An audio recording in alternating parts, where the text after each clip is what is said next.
What's up guys, Josh Mosman here from Motocross Action Magazine. Today we're out at Fox Raceway getting ready to ride the new 2020 KTM 450SXF.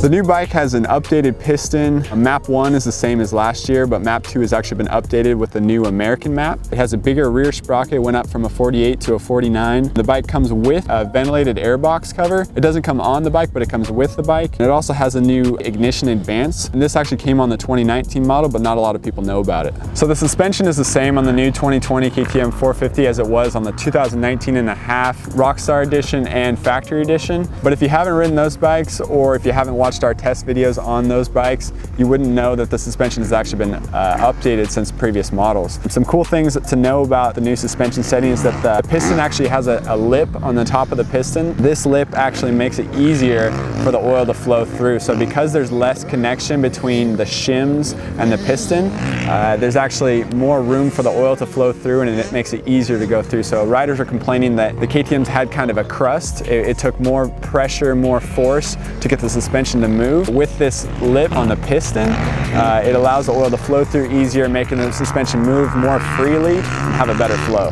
The air pressure on the air fork is the same as it was last year. It's the 10.5. And with the mapping, like I said before, the Map 1 is still the same as it was last year, but Map 2 is updated. Map 2 is supposed to have more bottom and supposed to actually be stronger all the way through. And KTM is expecting that with their new ventilated airbox cover, an extra tooth on the rear sprocket, it should be stronger from the bottom all the way through the power band. So we're getting ready to gear up right now. We're going to head out on the track, try it out, and we'll come back to you shortly. So stay tuned to this video to get our feedback on the new 2020 KTM 450SXF.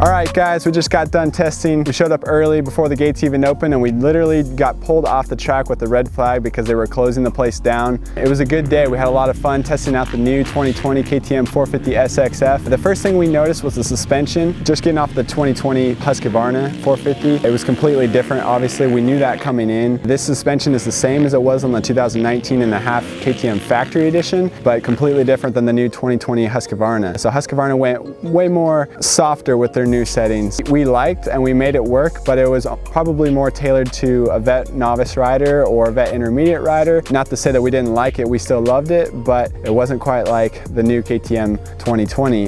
This suspension was the same as it was on the Factory Edition, and we could definitely feel it. It was stiffer. It actually held up better no matter what we were doing on the track. Initially feeling the suspension, it felt like it was standing up taller for me. It was riding taller in the front and the rear, especially compared to the Husqvarna. After riding some laps like that, we decided to lower it. We got all the way down to the 110 in the sag, which is quite a bit lower than what they recommend. They recommend sag to be at 105. Dropped it down to 110 and had the forks with the stock air setting at 10.5. We realized that it was too low. Then I was able to collect my thoughts and raise it back up to 105 and find out that that's where we really needed to be. After that, we stiffened the forks up. We went up on air in the forks. With the forks set at 10.8, we tried it with the compression on the stock settings at 12. We liked it, but we wanted to try just a little bit stiffer. So Andrew from WP, he actually tuned it in to 8 on the compression. We liked that as well. It was a little bit stiffer, but maybe too stiff. I backed it out to 10, and we found the setting that worked best for me. What these changes proved to me was that the KTM 450 can be adjusted to meet the needs of a wide range of speeds and weights. Now let's talk about the mapping and the power on this new bike. We felt that the new KTM was a lot more snappy and easier to ride through the corners.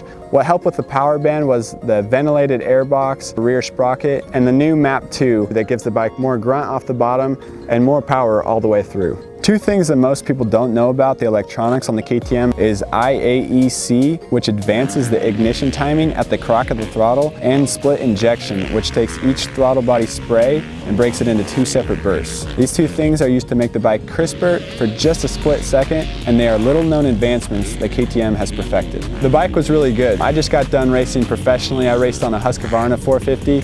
I raced the outdoors last year and the year before and the year before that. With the holes on the airbox cover, added tooth on the sprocket, and the new map make this bike very crisp. Because the new map was more crisp on the bottom and it has good power right when you crack the throttle, it was easy for me to stay leaned in the corners and actually trust the rut, where I was more hesitant on other bikes. We put an hour and a half on the bike today, and the spoke next to the rim lock stayed strong, so that was a plus. We also like the feeling of the Brembo clutch when compared to the Magura on the Husky. We went back to back on the 2 bikes, and the Brembo felt like it was smoother pull and a lot easier on the hand, which would definitely help with arm pump in a long moto. And nobody can say anything bad about the Brembo brakes. We love them.